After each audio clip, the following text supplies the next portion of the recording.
Sejak kemarin dunia jejaring sosial digemparkan dengan beredarnya foto mesra seorang pria yang mirip dengan Ketua KPK Abraham Samad bersama Putri Indonesia 2014. KPK pun langsung angkat suara dan menegaskan foto-foto ini adalah hasil rekayasa. Senada dengan KPK, sejumlah pengamat telematika juga menilai foto-foto ini adalah hasil rekayasa menggunakan keahlian khusus. Keahlian merekayasa foto bukan hal baru di tanah air. Namun, selama tidak melanggar Undang-Undang Informasi dan Teknologi Informasi, hal tersebut sah-sah saja dilakukan. Seperti yang sering dilakukan praktisi Photoshop Agan Harahap. Nama Agan Harahap mulai ramai dibicarakan setelah foto-foto rekayasanya beredar di media sosial. Keisengannya ini berawal dari foto dirinya yang direkayasa sedang bersama dengan selebriti dunia seperti pentolan band Metallica. Tokoh dan selebriti tanah air lainnya juga sering menjadi objek Agan Harahap, seperti Jokowi, Yusuf Kala, Basuki Cahayapurnama, mantan Presiden SBY, Sule, dan lainnya.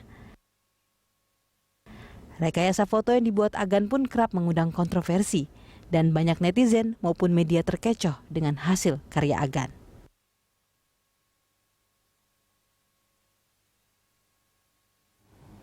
Ya, dan untuk membahas hal ini kami telah terhubung via Skype dengan praktisi Photoshop Agan Harahap. Selamat siang, Mas Agan.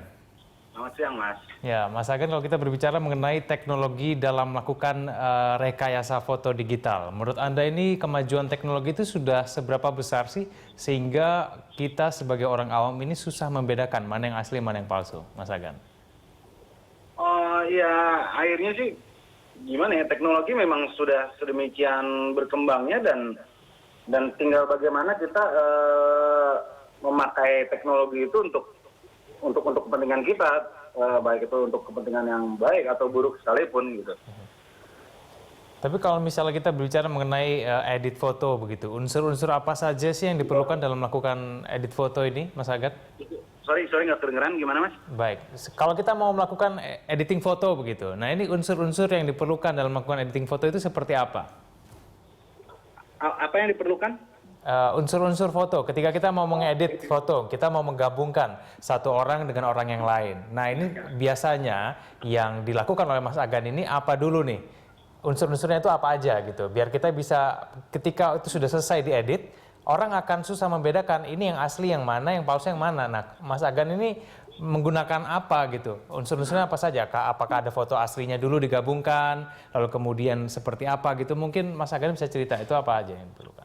Ya tentu akan pertama-tama yang dibutuhkan bahannya dulu gitu.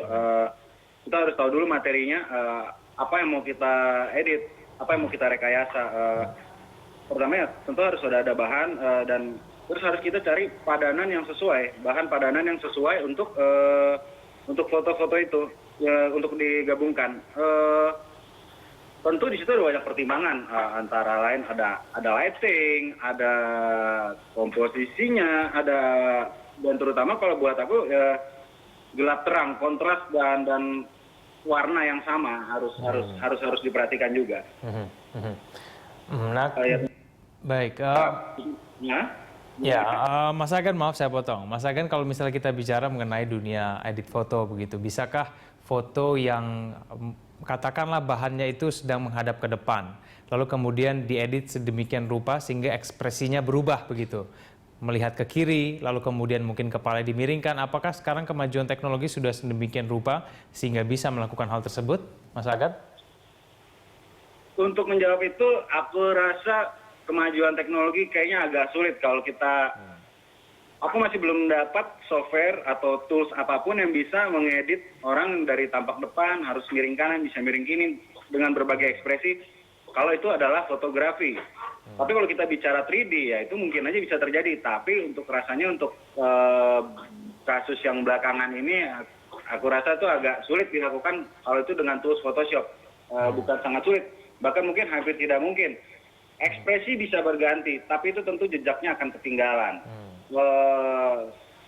Sepintar-pintarnya orang mengelabui itu pasti masih bisa terlihat gitu. Tapi kalau saya rasa untuk angle, untuk ekspresi, jelas harus membutuhkan material bahan yang memang sama persis dengan kualitas yang mau ditempel, supaya tuh nggak ketahuan bedanya, supaya benar-benar mirip asli seperti foto beneran. Nah, kalau begitu foto yang terakhir-terakhir muncul ini menurut Anda itu asli atau palsu, Mas Agan? Kalau saya menilai secara pribadi, saya tidak menemukan rekam jejak, tidak menemukan manipulasi di dalam foto itu. Aku nggak bisa menemukan. Udah aku zoom, udah aku melihat metadata atau segala macam. Sejujurnya aku nggak bisa menemukan. Mungkin ada teman-teman lain yang bisa menemukan bahwa foto itu adalah editan. Mereka bisa menunjukkan metadata, bisa mereka menunjukkan bahwa ada jejak-jejak, tapi itu sama sekali bisa dengan mudah terpatahkan gitu. Saya juga baca beberapa komentar, ya ini pakai smudging, pakai burn, pakai dodge, tapi menurut aku itu sangat mudah bisa dipatahkan, dan terutama bagaimana bahan mentahnya, bagaimana memotret, bisa membuat ekspresi orang, berbagai angle, berbagai ekspresi dengan 6 foto, dan itu menurut aku ya, kalaupun itu memang editan, menurut saya itu orangnya, editornya sangat jago sekali. Baik, Mas Agan, tadi Anda bilang kalau foto yang direkayasa itu mau secanggih apapun bisa dilihat begitu, kelihatan palsunya. Nah, Anda melihatnya itu dari mananya? Sebentar, Mbak.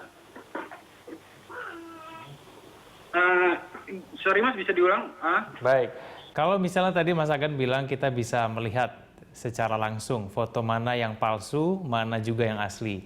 Nah, ini kelihatannya dari mananya itu? Bisa dilihat, pertama dilihat foto digital itu punya rekam jejak, ada data digital yang memang terkandung dalam foto itu. Kita biasa ngomongnya itu data EXIF ya. Itu pertama di situ. Tapi itu tidak bisa langsung kita bisa menilai, oke, foto ini terakhir diedit di Photoshop tipe ini pada jam segini. Itu bisa, tapi sama sekali tidak menunjukkan bahwa apakah foto ini sudah melalui proses manipulasi atau tidak.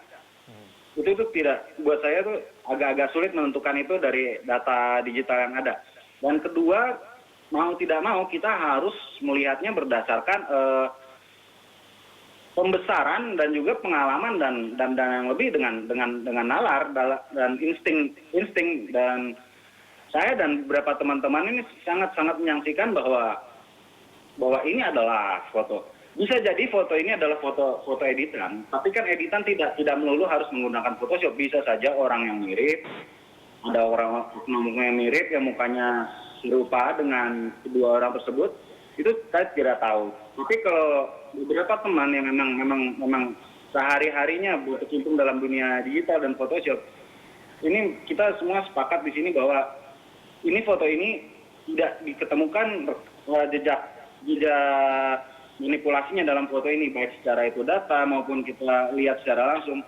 Walaupun ada beberapa bagian tubuh yang memang distorsi, ada bayangan yang tidak logis, itu semua bisa dipatahkan dengan mudah dengan kamera, dengan kamera iPhone sekalipun gitu, dengan distorsi lensa atau